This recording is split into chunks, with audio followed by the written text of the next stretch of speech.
Aujourd'hui, nous sommes en compagnie de Madame Djiba Diallo, conseillère principale à Ecobank chargée des FinTech. Donc, elle nous donnera aujourd'hui un vaste aperçu de l'intelligence artificielle et de l'open banking dans les FinTech.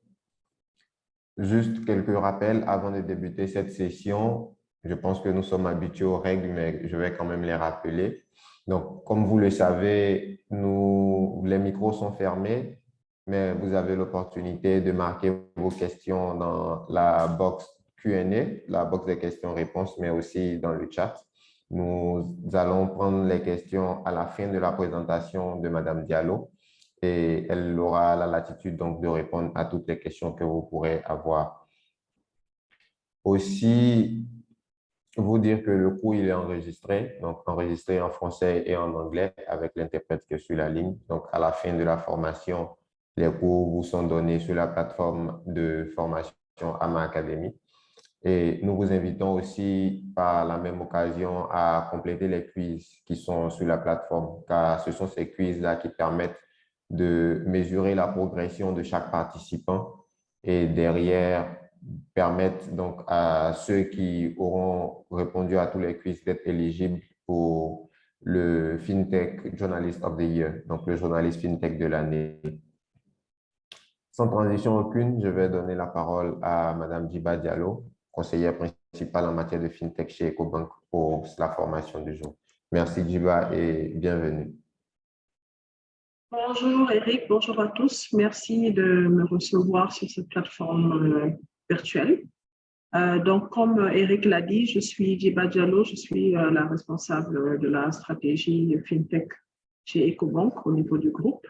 Mon rôle au niveau de Ecobank, c'est de mettre en place la stratégie, mettre en place et exécuter la stratégie pour faciliter les partenariats entre les FinTech et Ecobank.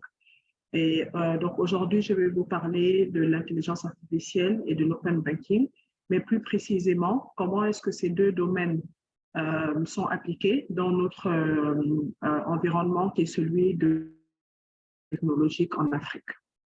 Alors, donc je vais commencer par donner la définition de l'intelligence artificielle. Alors, il y a plusieurs façons de définir ce terme ou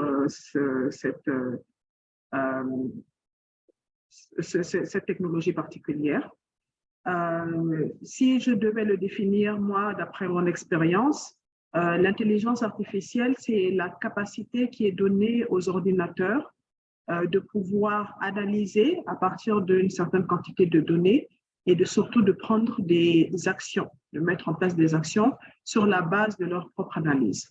Donc, en résumé, c'est la capacité en réalité pour les ordinateurs d'imiter les comportements humains grâce à un ensemble de données qu'ils reçoivent, grâce à leur capacité d'analyse et ensuite de pouvoir mettre en place des actions sur la base des informations que ces ordinateurs ou ces logiciels reçoivent.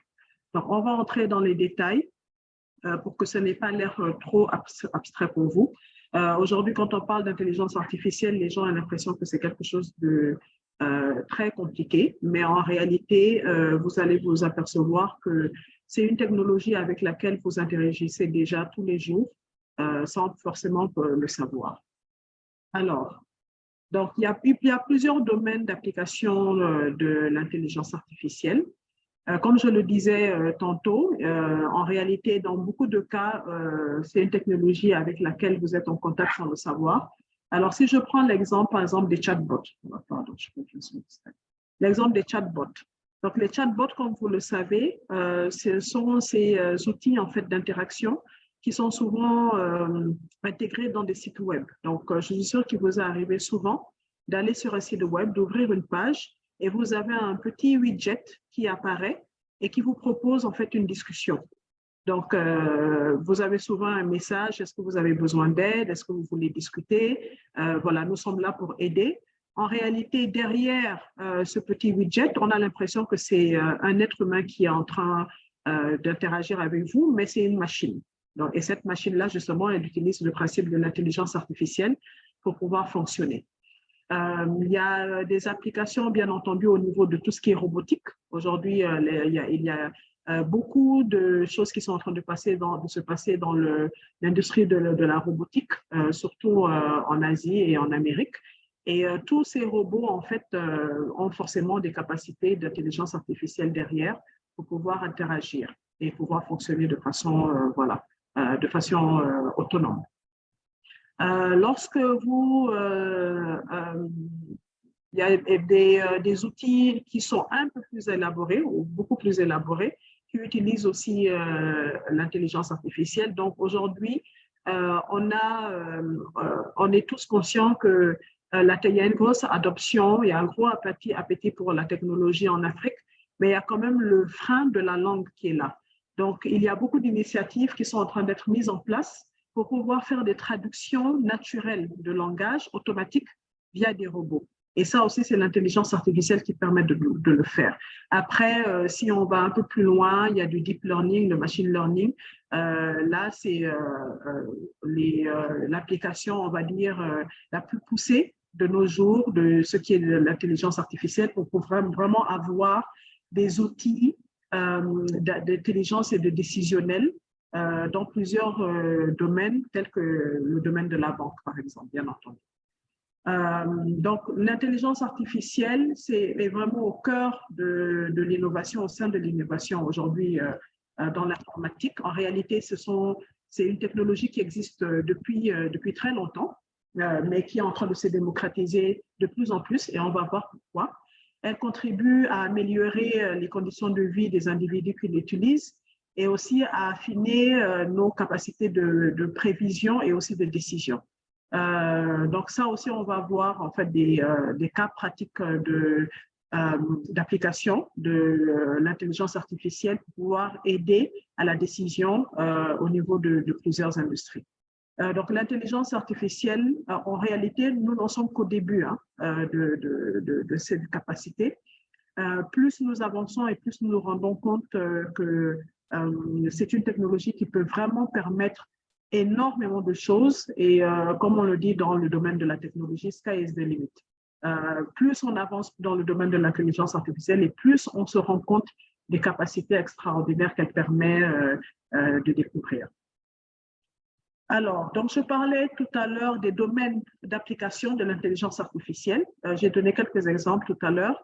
Alors, si je prends l'exemple, par exemple, des automobiles, vous avez sûrement vu des vidéos, il y en a de plus en plus de voitures automatiques, en fait, voitures intelligentes, on va dire, qui roulent sans assistance humaine. En tant qu'être humain, vous êtes dans le véhicule, mais vous ne faites absolument rien. Vous faites juste conduire, le véhicule est capable de détecter les obstacles environnants, il est capable d'identifier l'adresse où vous voulez vous rendre et de pouvoir identifier le chemin le plus court, par exemple, pour y aller. Donc ça, ce sont des domaines d'application. Aujourd'hui, sur le marché, on ne voit pas encore ces automobiles autour de nous, mais l'intelligence artificielle a permis de montrer que c'est tout à fait possible. Et il y a de plus en plus de concessionnaires ou de fabricants d'automobiles qui sont en train d'explorer les pistes pour pouvoir mettre ces solutions à la disposition du plus grand nombre. Dans le domaine, en réalité, dans beaucoup d'usines, l'intelligence artificielle est aussi énormément utilisée. Lorsqu'on a des chaînes de fabrication, par exemple, dans le cas où on a des éléments ou des outils qui sont défaillants, c'est de l'intelligence artificielle en fait qui est utilisée pour pouvoir mettre les produits défaillants de côté pour qu'ils n'arrivent pas sur le marché, etc., etc. Dans le domaine de la finance, on va voir un peu de façon très concrète comment est-ce que l'intelligence artificielle intervient dans nos vies de tous les jours. Un élément très important. Si tu permets, oui. Il y a nos amis anglophones qui, bon, là je vais dire, l'interprètent, tu es un peu trop rapide. D'accord, je vais y aller tout doucement. Tu peux parler doucement. Merci. D'accord, très bien. OK, sorry, I'm going slowly. OK, donc l'un des points très importants dont il faut qu'on tienne compte, on n'en parle pas souvent lorsqu'on parle de l'intelligence artificielle, c'est la donnée. Aujourd'hui, la raison pour laquelle l'intelligence artificielle est vraiment en train d'exploser, c'est parce que nous sommes entrés dans une ère où les données, en fait, on est en pleine expansion de notre capacité de capturer des données. Donc, comme je le disais dans mon introduction, l'intelligence artificielle, c'est la capacité pour une machine de collecter des informations et d'utiliser un algorithme de décision sur la base des informations collectées pour pouvoir ensuite prendre une décision et une action. Dans les années 80, 85, avant les années 2000, à ce moment-là, les systèmes d'information, en fait, ils nous permettaient juste de gérer les données parce qu'on n'avait pas l'explosion à laquelle on assiste aujourd'hui. Après les années 2000, avec l'arrivée de l'Internet et l'accès au cloud, nous avons vu de plus en plus l'avènement de systèmes réactifs, c'est des systèmes qui permettent de la prise de décision. Donc, à ce moment-là, avec le nombre, la quantité de données qui étaient collectées par les systèmes, on a eu la capacité de permettre en fait aux individus, en fait les logiciels ont permis aux êtres humains de faire une analyse en fait plus poussée des données qui étaient collectées pour que nous-mêmes en tant qu'êtres humains, nous puissions prendre les actions et les décisions adéquates par rapport aux informations que nous recevions. Aujourd'hui, avec l'explosion des données, en fait, on se rend compte que les ordinateurs, les systèmes d'intelligence artificielle sont en train de collecter assez de données justement pour pouvoir affiner leur prise de décision et leur prise d'action sans qu'il y ait une interaction humaine. Et pour appuyer ce que je dis sur le fait que les données sont vraiment l'essence en fait de l'intelligence artificielle, c'est vraiment à la base de cette technologie, c'est qu'il y a quelques années, les entreprises qui étaient considérées comme les entreprises les plus prolifiques du monde étaient pour la plupart dans le domaine de l'énergie, du pétrole et du gaz. Et aujourd'hui, c'est les industries qui sont vraiment dans lesquelles on a des niveaux de profit extraordinaires. C'est dans le domaine de la technologie, mais c'est surtout les entreprises qui collectent énormément de données. Et la raison pour laquelle c'est important, c'est justement parce que en collectant toutes ces données, en fait, elles permettent aux entreprises tierces de pouvoir utiliser les données qu'elles collectent pour pouvoir faire du décisionnel, mais aussi en fait mieux affiner, par exemple, leur stratégie marketing pour pouvoir atteindre leur cible. Et tout cela, c'est l'intelligence artificielle qui le permet. Donc, un élément très important à prendre en compte, c'est le fait que c'est l'explosion de la donnée qui a permis aujourd'hui de découvrir plus les capacités et de permettre en fait à l'intelligence artificielle de pouvoir exploser aussi. I hope I'm speaking slowly enough now. Je prends juste la température basse. Oui, OK. Merci, c'est bon. Voilà. Donc, alors, pour être un peu plus concret sur les applications de l'intelligence artificielle, on a une certaine liste ici, vraiment de façon très globale, de tout ce qui a été identifié comme étant des domaines d'application aujourd'hui de l'intelligence artificielle. Je vais me concentrer sur les plus utilisés dans le contexte africain. Donc, j'ai parlé tout à l'heure des chatbots et des robots advisors. Aujourd'hui, c'est devenu très, très courant d'utiliser, d'interagir avec les chatbots. Nous interagissons aussi beaucoup avec les robots conseillers, on va dire, si on peut traduire ça comme ça. Je vais donner des exemples concrets, mais en tant que banque, il y a aujourd'hui énormément de banques, par exemple, qui ont des systèmes d'intelligence artificielle, en fait, qu'ils mettent à disposition de leurs clients pour que ces clients-là, au lieu d'être obligés de se déplacer, par exemple, dans des branches de banque, puissent faire des opérations en interagissant avec ces robots-là. L'intelligence artificielle permet aussi d'améliorer le service client, dans le sens où, en collectant des données, aujourd'hui, on voit de plus en plus l'avènement de systèmes qui, justement, sur la base des données qu'ils collectent sur leurs clients et sur la base des comportements de ces clients, peuvent prendre l'initiative en fait de, par exemple, promouvoir des services bien particuliers à ces clients-là qu'ils pensent pourront être intéressants pour eux pour améliorer leurs conditions ou leurs activités journalières. On a les KYC checks qui sont aussi très importants. En fait, c'est que en tant qu'institution financière, par exemple, la banque, on est très attaché à tout ce qui est régulation et processus qui sont imposés par les banques centrales. Et un processus, par exemple, qui est extrêmement important avec la banque, c'est que avant de permettre des transactions financières, par exemple, ou même l'ouverture d'un compte, il y a un système KYC, en anglais, ça veut dire Know Your Customer. Donc, il y a tout un process de vérification d'identité qui doit être mis en place par la banque pour pouvoir être habilité à faire ces opérations. Et aujourd'hui, justement, c'est des systèmes d'intelligence artificielle qui permettent de faire ces vérifications des individus qui veulent interagir avec la banque de façon automatique, au lieu que ce soit manuel et que ça prenne du temps. L'analyse de données, bien entendu, c'est l'un des premiers, en réalité, l'une des premières applications qui est faite dans le domaine de l'intelligence artificielle, justement pour mieux orienter les décisions de la banque. Et l'autre élément que, personnellement, que je vois qui est très important aujourd'hui en Afrique, c'est le credit scoring. Donc, traduction, en fait, la capacité des individus à pouvoir faire des prêts au niveau des banques. Parce qu'aujourd'hui, si vous êtes un citoyen togolais, par exemple, et que vous voulez faire un prêt dans une banque, ce qui va se passer, c'est que vous allez faire une demande au niveau de votre conseiller, par exemple, qui va faire une analyse, qui va la transmettre aux équipes de risque, de contrôle interne, etc. Et ces équipes, sur la base des informations qu'ils ont collectées, ou en tout cas de ce qu'on sait sur vous en tant que les clients, vont pouvoir donner des instructions sur la validation ou non d'un crédit et le montant de crédit qui peut vous être accordé. Et aujourd'hui, on a énormément justement d'outils d'intelligence artificielle qui permettent d'automatiser ces systèmes-là et de pouvoir faire des prêts plus automatiques à des niveaux vraiment micro, on va dire micro-prêts pour les individus. Et ça, il y a un énorme besoin aujourd'hui sur le continent africain. Je vais rester un tout petit peu sur ce slide par rapport au credit scoring. Bien entendu, comme j'ai dit, je vais donner des exemples plus précis.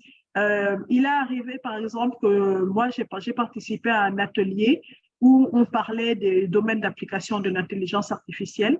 Et on a eu une entreprise, en fait, qui partageait une expérience sur la base des données qu'ils collectaient de leurs clients. Ils se sont rendus compte qu'il y a une catégorie de leurs clients. Donc, c'est une banque, en fait, qui est vraiment qui est dans le domaine, en fait, de rural. En fait, ils ont des clients plutôt dans le domaine rural ou bien des clients qui ont des revenus assez bas. Et ils se sont rendus compte qu'ils ont une grosse catégorie de leurs clients qui demandaient des prêts le matin, à 5 heures du matin, et qui remboursaient la somme sur laquelle ils s'étaient accordés avec la banque le soir. Et quand ils ont un tout petit peu poussé sur les données qu'ils collectaient sur ces clients, ils se sont rendus compte que c'est pour la plupart des femmes.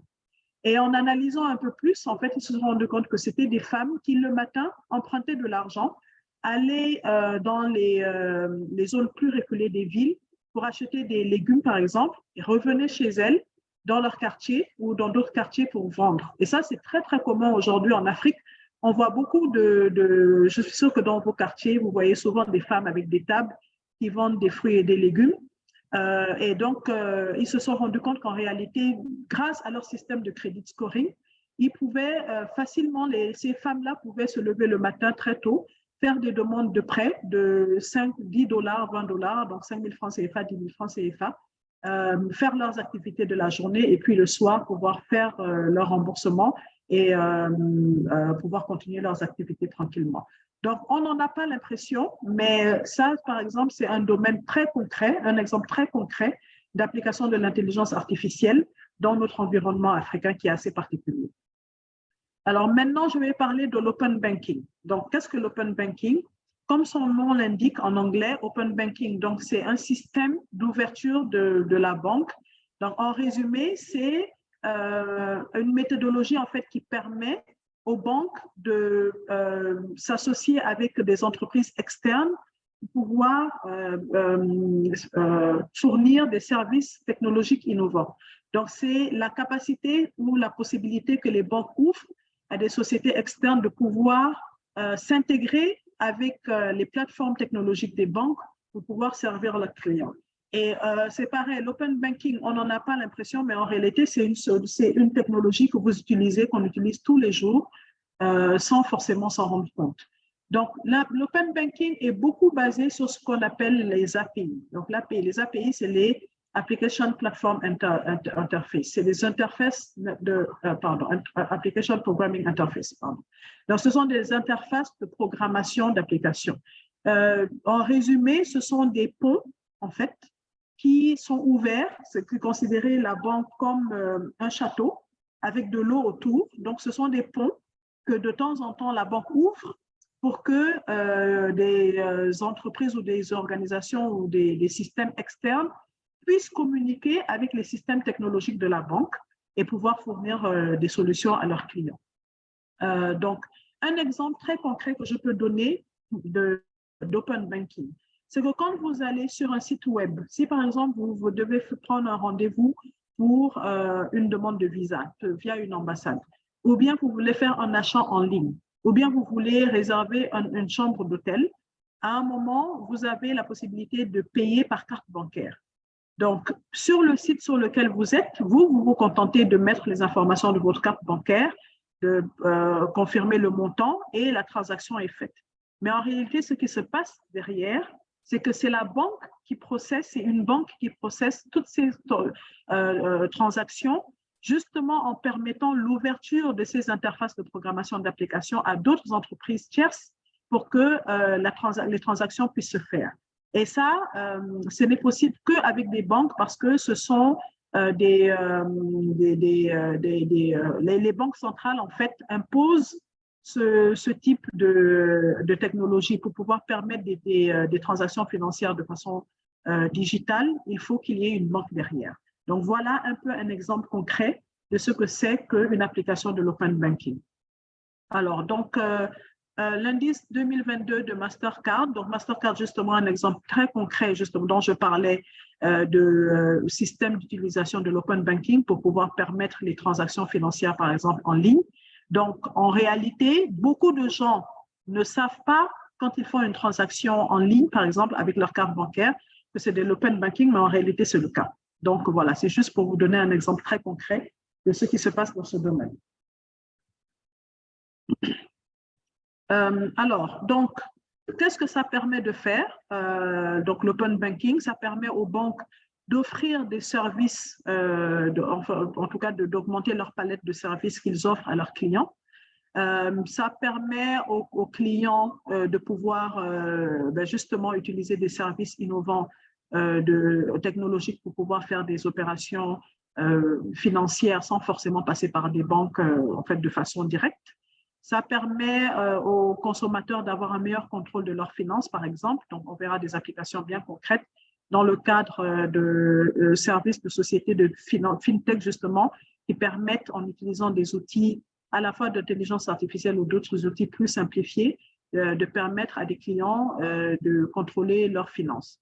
Voilà, ça permet en tout cas d'offrir plus de services digitaux, de façon résumée, de services digitaux aux clients, justement en ouvrant les plateformes technologiques dans lesquelles les banques ont investi et sur lesquelles il y a tous les aspects de sécurité et de compliance qui sont pris en compte justement pour pouvoir permettre des transactions financières sécurisées. Les inconvénients ou en tout cas les points qui pouvaient être bloquants de l'open banking, comme je l'ai dit tout à l'heure, c'est la réglementation. Donc, les banques centrales permettent aux banques d'ouvrir leur système et de permettre des transactions financières, mais il y a des conditions qui sont à poser. Donc quand je donnais l'exemple tout à l'heure d'un achat en ligne, donc si vous avez sur un site web et que vous faites un achat en ligne, il y a bien entendu la banque qui est le système ultime qui va vous permettre de faire ces transactions. Mais entre la banque et le site web, il y a souvent justement une fintech qui est en général ce qu'on appelle un agrégateur, qui va vous permettre, en fait, qui sera l'interface entre le site web et la banque. Et les banques centrales, dans beaucoup de cas, demandent à cet agrégateur, par exemple, de passer par des processus de certification. Ce qui est normal, hein, parce que le but, à la fin, c'est de sécuriser les transactions pour ne pas que vous, en tant qu'utilisateur, vos données se retrouvent entre les mains de personnes qui peuvent être malveillantes et qui peuvent les utiliser pour vider votre compte. Donc, l'open banking aussi, l'un des éléments de résistance, c'est que comme les banques, ce sont des industries, on devrait dire, assez traditionnelles, avant de pouvoir s'intégrer à un système de banque technologiquement, il faut passer par énormément de processus, ce qui est aussi tout à fait normal pour toujours assurer la sécurité des données et des données et de la sécurité des finances des personnes qui les utilisent. Donc, la sécurité des données et la sécurité des transactions, c'est vraiment quelque chose de fondamental. Dont il faut vraiment tenir compte. En tout cas, nous, en tant que banque à Ecobank, nous voulons faire de l'open banking, mais nous voulons nous assurer que toutes les entreprises qui se connectent éventuellement à nos systèmes respectent les prérequis qui sont établis par les banques centrales et par les autres organismes, les institutions financières. Cela étant dit, nous comprenons de plus en plus qu'il est quand même important de s'adapter aux réalités actuelles et de permettre en fait d'être plus agile tout en assurant la sécurité pour pouvoir permettre plus d'open banking. Alors, dans ce cadre, justement, il y a de plus en plus d'initiatives qui sont prises au niveau même des banques centrales africaines. La Banque centrale du Ghana, par exemple, a ouvert l'année dernière ce qu'on appelle un sandbox. Sandbox, en traduction en français, c'est un bac à sable. Donc, c'est un espace, en fait, qui permet aux entreprises fintech en général de pouvoir accéder au système de la Banque centrale, de pouvoir faire des tests dans un environnement sécurisé. Donc, de façon à ce que la Banque centrale puisse confirmer que le service que la fintech veut offrir à ses clients sera un service sécurisé qui marchera comme il se doit avant de pouvoir leur permettre d'aller sur le marché. Et il y a beaucoup d'initiatives similaires, à la fois au Nigeria, au Kenya, par plusieurs banques centrales, pour permettre justement à tout ce qui est fintech aujourd'hui, qui vraiment voit un gros boom dans l'industrie des startups aujourd'hui en Afrique, donc de pouvoir faire des tests dans un environnement sécurisé avant de pouvoir aller sur le marché. Et ce que ça permet de faire, justement, ces espaces de sandbox, c'est que si jamais la Banque centrale identifie des risques, c'est d'informer l'entreprise pour qu'elle prenne les actions correctives pour pouvoir diminuer ces risques au maximum avant de pouvoir aller sur le marché et d'offrir leurs services à leurs clients. Alors, au niveau d'Ecobank aussi, nous avons un sandbox qui a été ouvert il y a plus de 2 ans pour justement permettre aux fintech de se connecter, aux fintech ou aux autres institutions, entreprises, de pouvoir se connecter à nos fameuses API pour pouvoir faire des tests pour que nous aussi, on puisse vérifier que les systèmes fonctionnent comme ils doivent fonctionner dans un environnement sécurisé avant de pouvoir aller live dans le marché. Donc, nous avons publié beaucoup d'API, certaines qui permettent, par exemple, le paiement de cartes bancaires, dont je parlais tout à l'heure, la possibilité de créer des codes QR de paiement, la possibilité d'avoir des données sur l'état des comptes de vous en tant qu'utilisateur, l'état de votre compte. On a aussi ouvert à des API qui permettent de faire des paiements, soit des paiements via des transferts bancaires, soit des paiements via des utilitaires, en fait, tout ce qui est service qui permet la fourniture d'eau et d'électricité, par exemple. Ou alors, on a aussi ouvert un API spécifique d'un produit chez nous qui s'appelle Express Cash. Donc, Express Cash, c'est un produit qui existe depuis plusieurs années, qui permet aux clients d'Ecobank de pouvoir, quand ils veulent faire un envoi d'argent à une tierce personne, via leur application mobile, de pouvoir créer un code qui sera envoyé à la personne à laquelle ils veulent envoyer ces fonds. Donc, le code est partagé à la personne à qui les fonds sont destinés et cette personne peut utiliser ce code pour pouvoir récupérer les fonds soit dans nos GAB, soit dans nos points express. Donc, il y a un an, on a intégré avec une fintech au Togo qui permet en fait, qui avait développé un système pour permettre la gestion de comptes mobile money directement depuis WhatsApp et en s'intégrant avec notre API Express Cash. Donc, cette fintech a aussi permis à leurs clients de pouvoir récupérer de l'argent depuis leur compte wallet et récupérer cet argent-là sur les GAB d'EcoBank ou dans le point express. Donc, le cas d'utilisation concret qui avait été mis en avant dans ce cas, c'est que les clients de cette fintech, des fois, ils veulent retirer de l'argent de leur wallet, mais au moment où ils en ont besoin, par exemple, en cas d'urgence à 23h ou à minuit, il n'y a pas de point de retrait ouvert. Et donc, s'ils utilisent le service Express Cash, ils peuvent créer un ticket, soit eux-mêmes le retirer au niveau des GAB qui sont ouverts 24 heures sur 24, soit le partager avec une personne qui pourra récupérer ses fonds. Donc, voilà un exemple bien concret d'application de l'open banking, en tout cas que nous avons mis en place chez nous. Comment est-ce que les fintechs utilisent l'intelligence artificielle et l'open banking? Sur plusieurs aspects, dans le cadre de la réduction des coûts.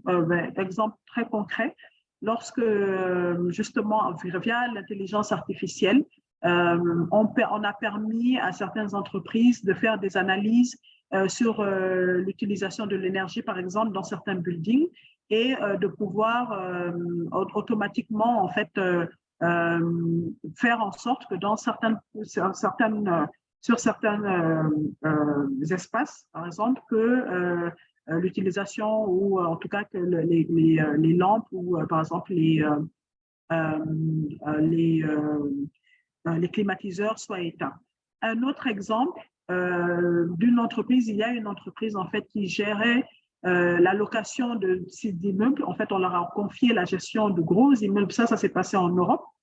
Et ils se sont rendus compte qu'il y a beaucoup de gens, en fait, qui ne payent pas leur loyer à temps. Et en utilisant l'intelligence artificielle, grâce à la collecte de données qu'ils faisaient sur leurs clients, ils arrivaient à anticiper sur les potentiels problèmes que leurs clients pourraient avoir pour payer leur loyer et pouvoir, en fait, leur proposer des solutions, en fait, qui leur permettraient de pouvoir étaler, par exemple, le paiement de ces loyers. Bon, dans le décisionnel de façon générale, spécifiquement dans l'établissement de profil de risque, j'en ai parlé tout à l'heure, j'ai parlé du cas concret des femmes qui au Kenya se lèvent le matin pour faire des prêts de quelques dollars pour pouvoir subvenir à leurs activités journalières. Et c'est justement grâce à l'intelligence artificielle que cela est permis. Donc, ce sont des fintechs qui permettent qui ont développé ces systèmes-là et qui les mettent à disposition de banques ou d'autres institutions financières. L'intelligence artificielle permet d'améliorer le service client. On en a parlé tout à l'heure avec les bots ou avec les robots automatisés.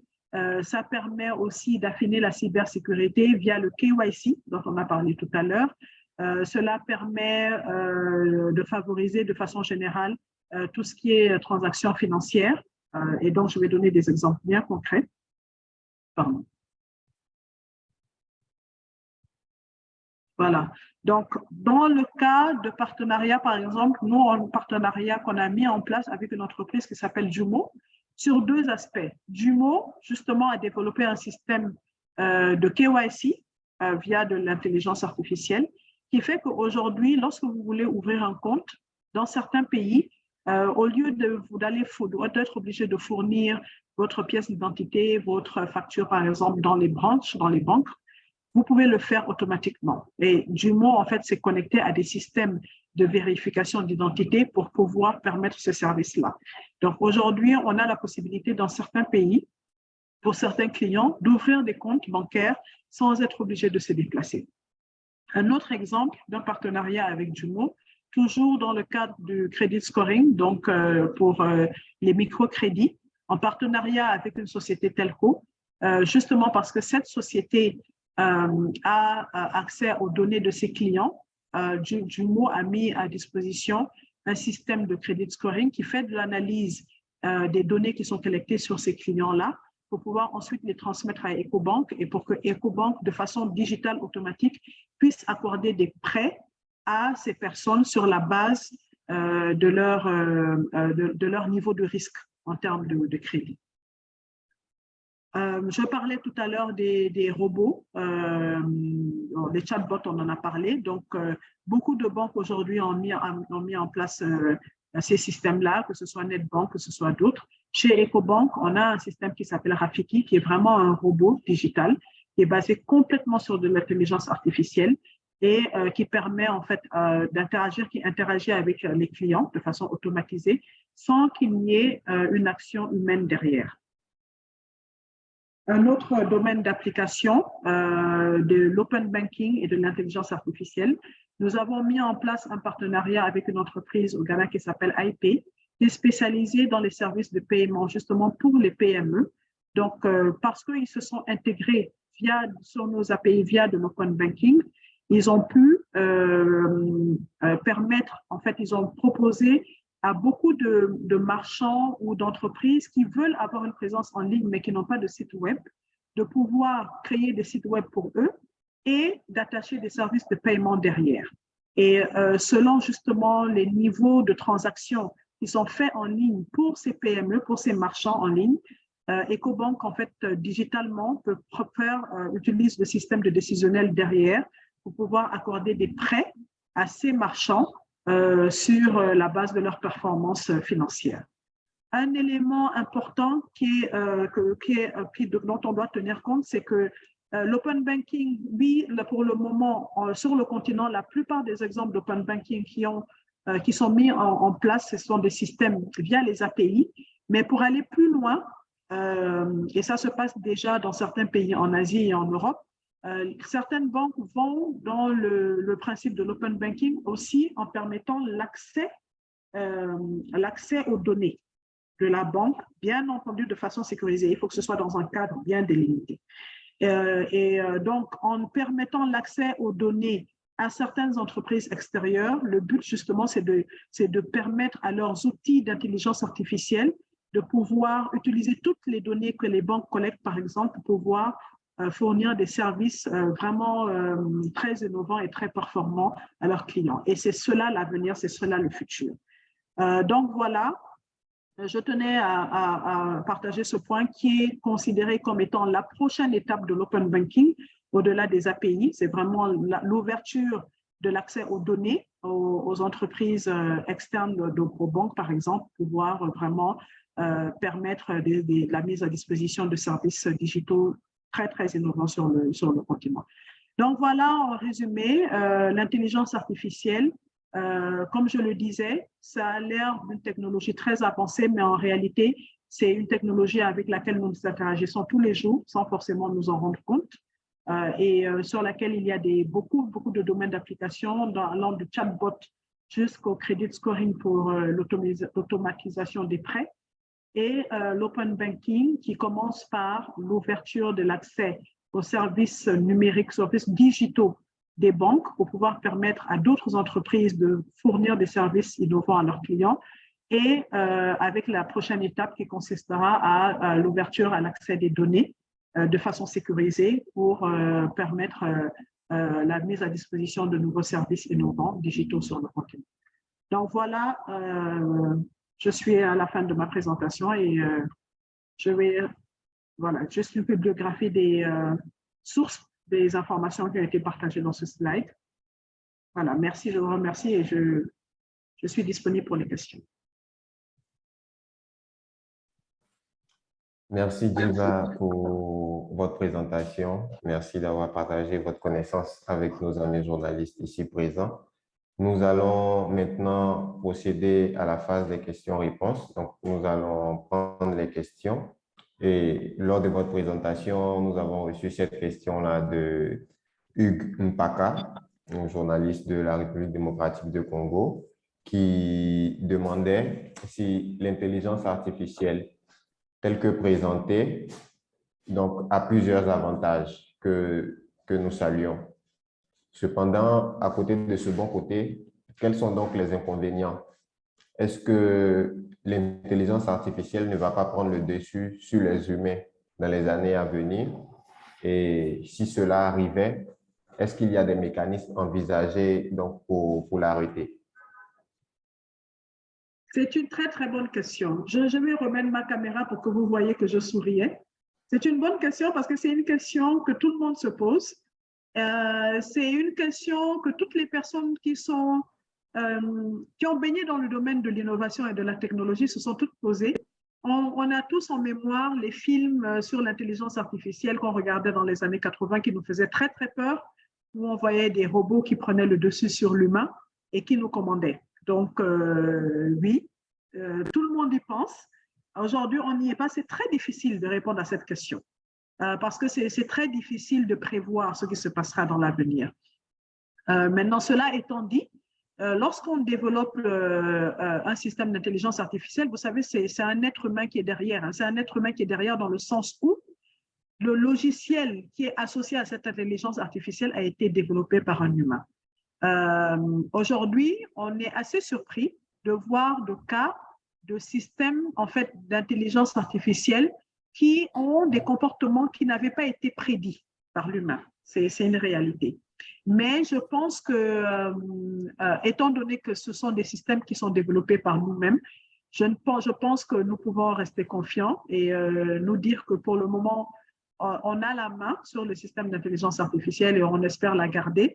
Maintenant, c'est difficile d'enlever ces images qu'on a tous vues lorsqu'on était enfant de robots qui dominaient les êtres humains, mais on n'en est pas encore là. J'espère que ça répond à la question. Oui, merci Djiba pour cette réponse. Une autre question de Elom Deseou depuis le Ghana.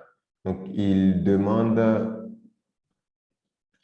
dans quelle mesure l'intelligence artificielle a-t-elle contribué à éliminer les fraudes dans les banques et également dans l'espace d'inclusion financière? J'en ai parlé tout à l'heure, hein, c'est une très, très bonne question. J'en ai parlé tout à l'heure justement, par exemple dans l'exemple des KYC. Avant que les systèmes de KYC digitaux n'arrivent sur le marché, c'était fait manuellement. Donc, étant donné que c'est fait manuellement, il y a de gros risques, effectivement, d'erreur, parce que l'erreur est humaine. Donc, grâce au système d'intelligence artificielle associé au KYC, ce niveau de risque est très, très proche de zéro, pour ne pas dire égal à zéro. Mais effectivement, il y a aujourd'hui des systèmes de anti-money laundering, par exemple, traduction en français anti-blanchiment, ou des systèmes qui permettent de prévenir en cas d'utilisation frauduleuse ou par exemple dans les cas très, très concrets aujourd'hui en Afrique, dans les cas d'utilisation de fonds pour des activités liées au terrorisme, par exemple. Aujourd'hui, tous ces systèmes-là sont digitalisés parce qu'on sait que d'un point de vue humain, on peut faire des erreurs. Donc, selon les systèmes, les types de systèmes d'intelligence artificielle qui sont développés, ces systèmes ont la capacité et l'intelligence. Par exemple, s'ils voient une personne qui ne faisait pas de transactions pendant plusieurs mois, du jour au lendemain faire des transactions à un niveau très, très élevé, ont la capacité en fait d'alerter la banque ou les institutions financières en disant « Ah, il se passe quelque chose ici ». Maintenant, selon comment ça a été développé, le système peut prendre l'initiative de bloquer les transactions ou bien de donner la main à l'être humain. Mais c'est des cas très, très concrets, effectivement, d'utilisation de l'intelligence artificielle pour diminuer les risques et les fraudes. D'accord. Merci bien, Djiba. Une autre question de Bonaventure Mawiwi depuis le Togo. Quels sont les enjeux de l'intelligence artificielle? Et le deuxième axe de sa question, peut-on se fier aujourd'hui à l'open banking dans nos pays et nous donner davantage à son utilisation avec la percée des cybercriminels présents à tout moment sur Internet et susceptibles d'intercepter nos données personnelles? D'accord. Alors, l'intelligence artificielle, je pense que j'en ai parlé. En réalité, ce qui est intéressant avec l'intelligence artificielle, c'est que justement, c'est très difficile de déterminer ou d'anticiper sur les domaines sur en tout cas ce que ça pourrait nous permettre de faire. Le cas, moi, vraiment qui me parle le plus concret, comme je l'ai dit, c'est le cas du credit scoring, qui permet en fait la microfinance en Afrique. Donc, l'enjeu est très important parce que ça permet de simplifier en fait ou d'accélérer le système de décision. Que ce soit dans les banques, que ce soit dans d'autres domaines d'application.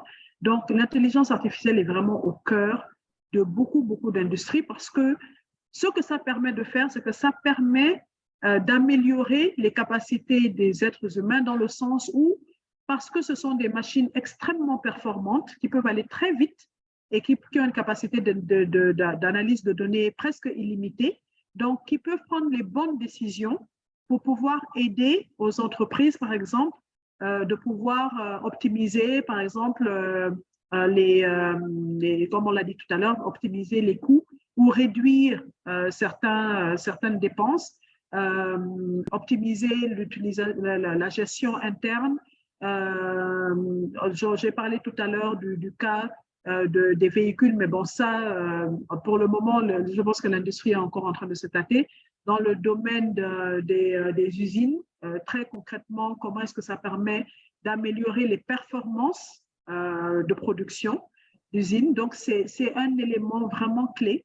Et aujourd'hui, avec la 5G qui est en train d'arriver, une fois de plus, toujours liée aux données, et le fait qu'il y aura énormément, de plus en plus de données qui seront collectées par les systèmes informatiques, la meilleure application de toutes ces données, justement, ce qu'on peut faire de mieux avec toutes ces données, c'est justement de les appliquer à l'intelligence artificielle. Donc, c'est un système qui a vraiment de beaux jours et pour lequel nous sommes encore vraiment, nous voyons juste le haut de l'iceberg.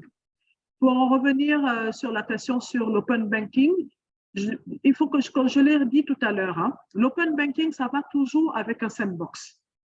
Quand on décide d'ouvrir nos services, on ne les ouvre pas comme ça. Avant de pouvoir vous permettre d'effectivement vous intégrer avec le service d'une banque ou d'une banque centrale, on vous fait passer par cet espace de bac à sable, justement, pour nous assurer que les risques sont minimisés presque à zéro, ou pour dire à zéro.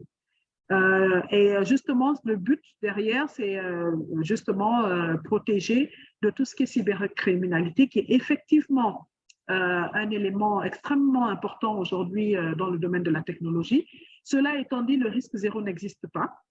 Mais en tout cas, le système qui est mis en place pour minimiser les risques au niveau de l'open banking, c'est qu'on passe toujours par un système de sandbox pour pouvoir faire des tests et nous assurer que les risques sont minimisés. Et bien entendu, comme je l'ai dit tout à l'heure, il y a aussi tout ce qui est élément qui est mis en place par les régulateurs, dont les banques centrales, et tout ce qui est processus en fait, de vérification avant de permettre à des sociétés ou à des fintechs de pouvoir mettre à disposition leurs solutions sur le marché. D'accord. Merci, Djiba.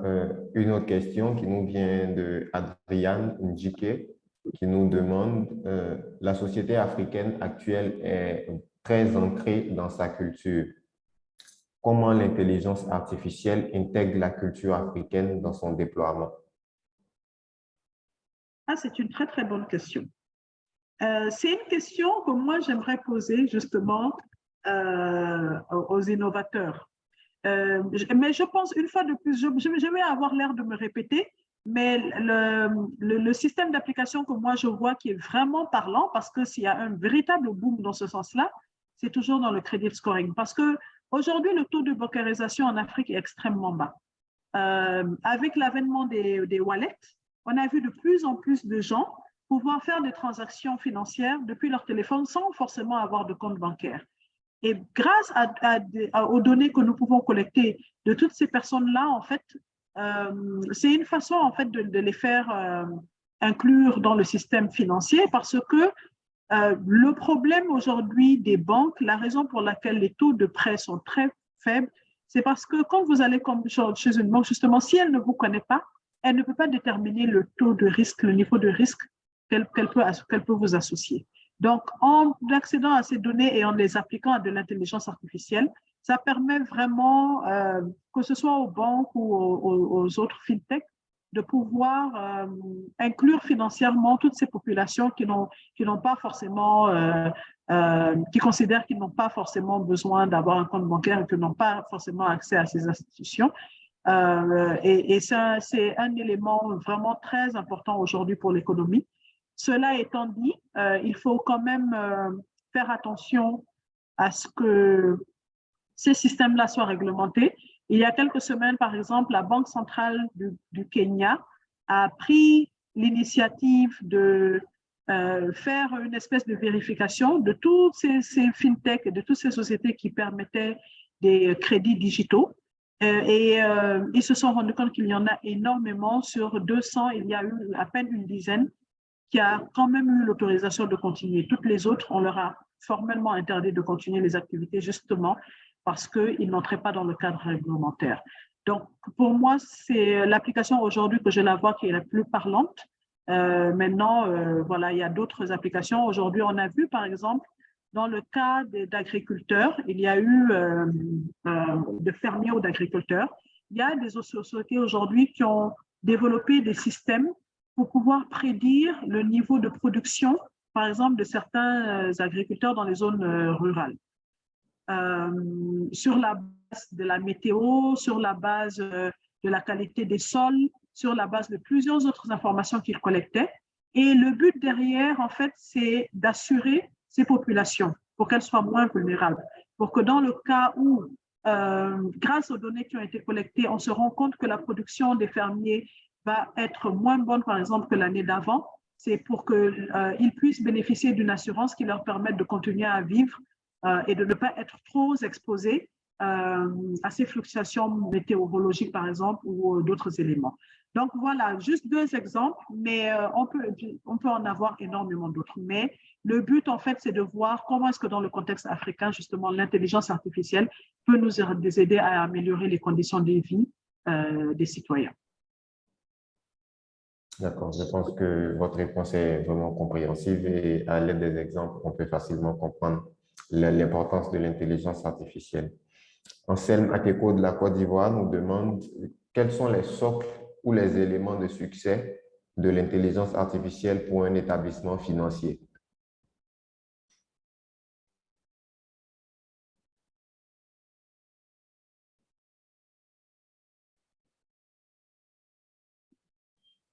Excuse-moi, Eric, tu peux répéter la question?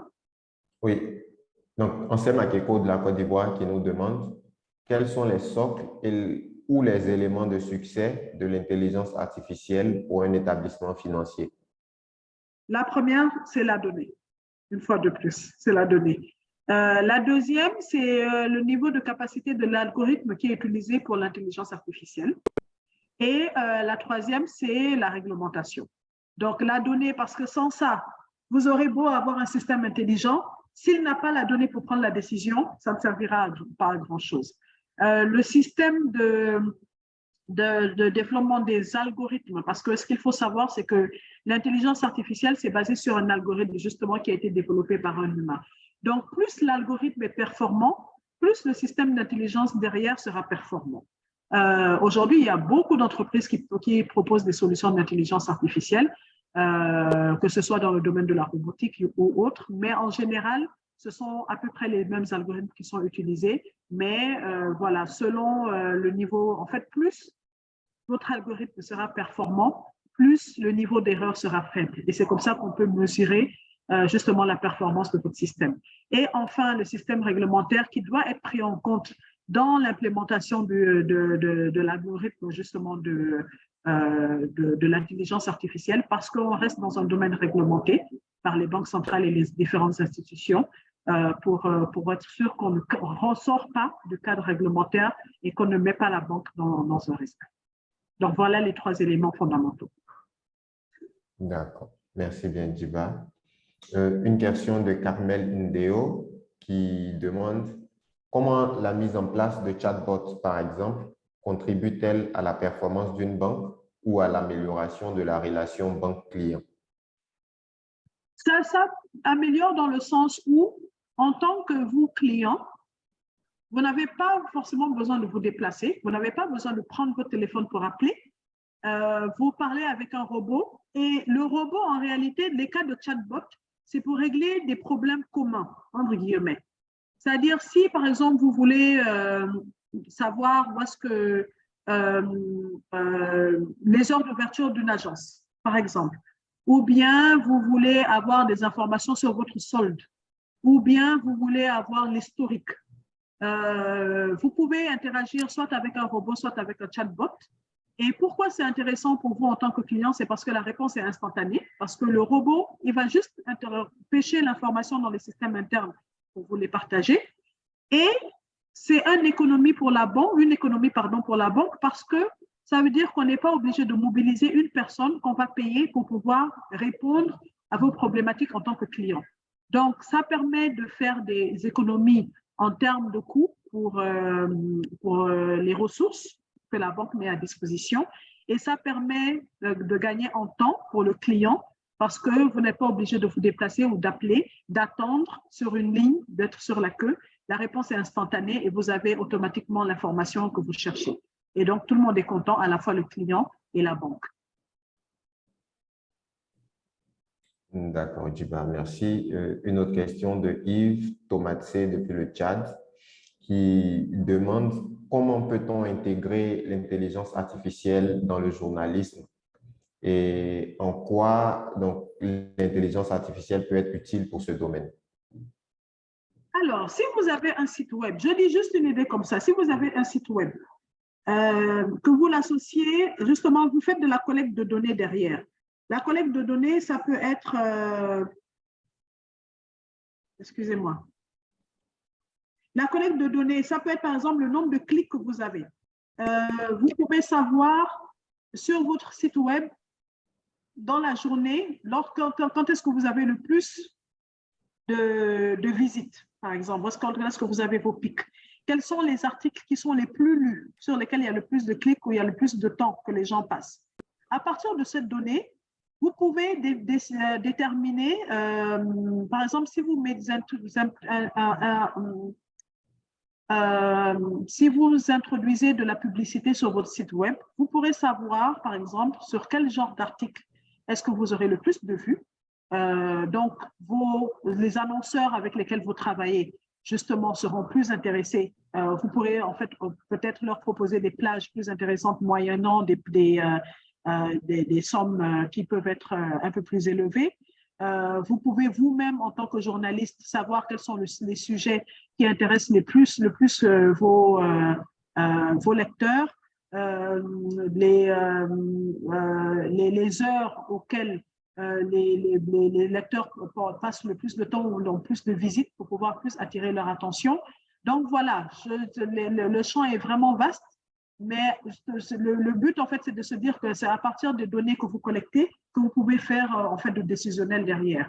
Et une fois de plus, ça c'est dans le cadre du digital, parce qu'une fois de plus, l'intelligence artificielle est adossée à de la donnée, et la donnée on ne peut l'avoir que via le digital. Donc à partir de là, en fait, vous pouvez optimiser en fait vos sites web, la façon dont vous donnez accès à vos partenaires pour pouvoir optimiser en tout cas l'utilisation qui est faite de vos plateformes, par exemple. D'accord, merci Djiba. Et si je peux ajouter sur ce point, moi je prendrai un exemple personnel. Moi je crée des contenus donc ici à AMA, mais j'utilise aussi l'intelligence artificielle dans le sens où j'ai une application. Donc pour le thème sur lequel je veux écrire, je n'ai qu'à entrer peut-être une ou deux lignes et grâce à l'intelligence artificielle, donc l'outil me fait déjà une proposition de texte que après je n'ai qu'à modifier et à arranger maintenant pour pouvoir, selon l'angle que je veux aborder, donc pour pouvoir atteindre mon objectif. Donc, c'est dire que pour les journalistes et les créateurs de contenu aussi, l'intelligence artificielle est intéressant et ce sont des choses qu'on pourrait bien évidemment utiliser tous les jours. Merci beaucoup, Eric. Je t'en prie. Nous avons une question de Stéphane Tifro de la Côte d'Ivoire qui nous demande, qui dit qu'il existe aujourd'hui des robots donc, qui font du trading de manière automatique grâce à l'intelligence artificielle. Donc, est-ce que les banques ont commencé à s'intéresser à cette utilisation de l'IA ou est-ce que vous êtes peut-être à la phase préliminaire, donc à la phase des études? Non, tout à fait, tout à fait. C'est absolument une solution. En fait, on a passé le premier cap dans le sens où justement on a mis en place une solution, en tout cas nous à EcoBank, une solution, une application qui permet dans certains pays de faire de l'investissement de façon digitale. Et le but derrière, c'est justement selon le profil de l'utilisateur, selon son niveau d'investissement, selon ses activités, de pouvoir en fait revenir avec des propositions de trading qui peuvent être bénéfiques pour ce client-là. Donc, absolument, c'est quelque chose qui est sous nos radars. Et en tout cas, à EcoBank, nous avons franchi la première étape dans le sens où nous avons mis à disposition une plateforme digitale déjà pour pouvoir faire de l'investissement, avec à long terme l'intention de pouvoir faire du advisor, donc du conseil d'investissement directement sur ces plateformes-là. Super. Et Joëlie Enclos du Togo qui nous demande quels sont les inconvénients de l'intelligence artificielle, s'il y en a.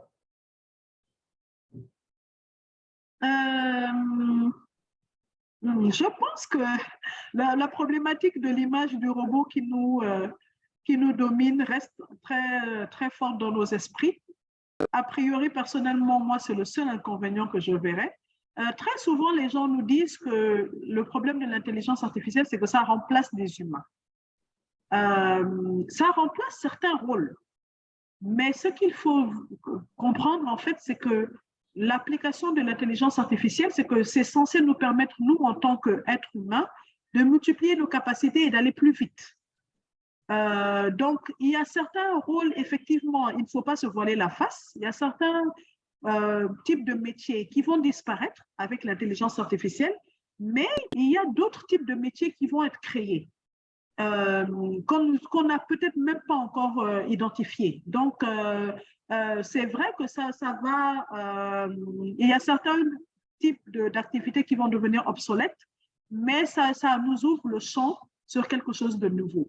Donc, il ne faut pas voir l'avènement de l'intelligence artificielle comme un risque pour, on va dire, certaines activités ou en tout cas certains rôles dans le monde de l'entreprise. Il faut surtout plutôt les voir comme une nouvelle opportunité à laquelle nous devons nous adapter pour pouvoir accélérer et augmenter nos capacités.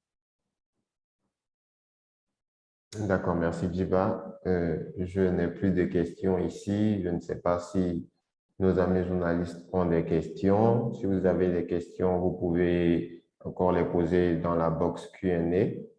Sinon, si on n'a pas le temps pour vous de taper vos questions, je vais encore remercier Djiba pour son temps et pour vraiment la qualité des échanges qu'on a eus. Donc, merci, merci beaucoup de t'être prêté au jeu, d'avoir partagé avec nos amis journalistes tes connaissances en matière de fintech, en matière d'open banking, en matière d'intelligence artificielle.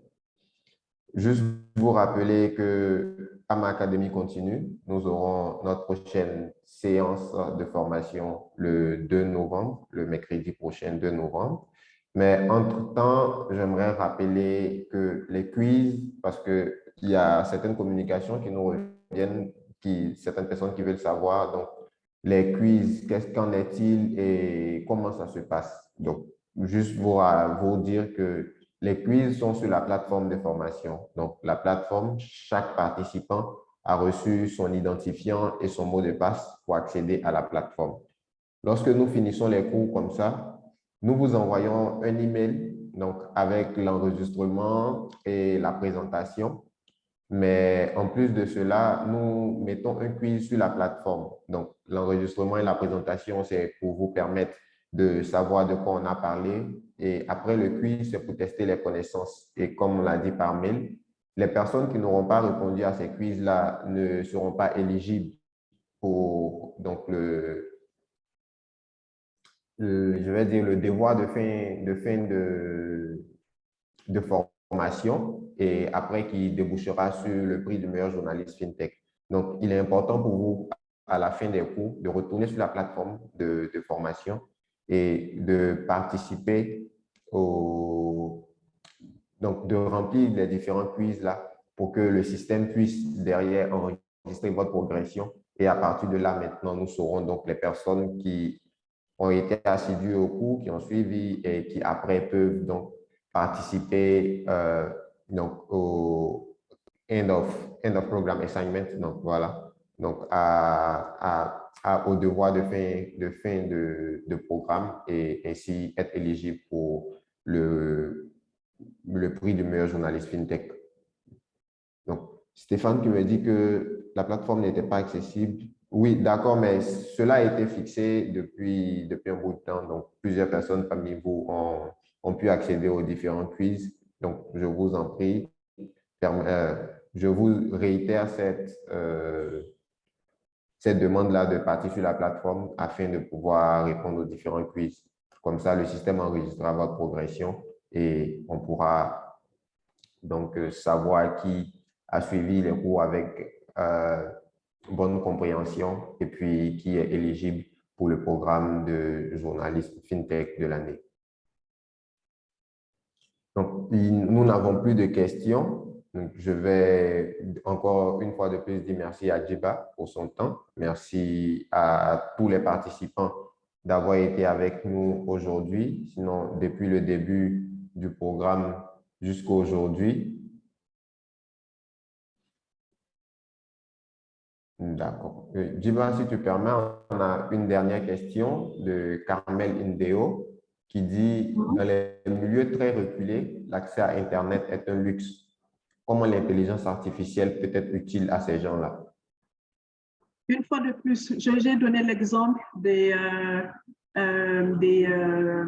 fermiers et des agriculteurs dans les zones rurales pour lesquels on utilise l'intelligence artificielle en liant les données qui sont collectées sur la météo, la qualité du sol, la qualité des récoltes des années précédentes, pour pouvoir leur donner de l'assurance, des assurances justement sur la qualité de leur récolte, au cas où ils ont eu affaire à des intempéries. En réalité, on a eu, nous, à EcoBank, on fait le FinTech Challenge qui a lieu chaque année.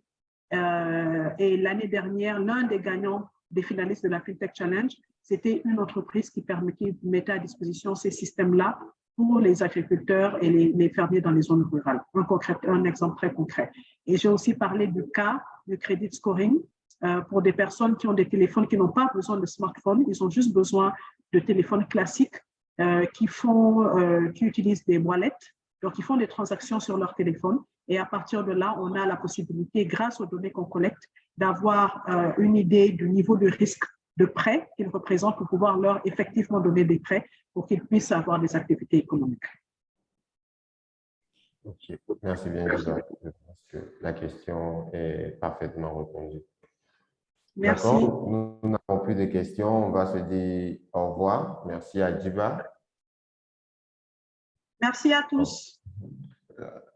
Ok, bon, les questions qu'on reçoit maintenant, si vous permettez, vu que Djiba a d'autres occupations et que le temps aussi nous est compté, je note les questions et je les lui enverrai pour qu'elle réponde par mail et les réponses vous seront transmises.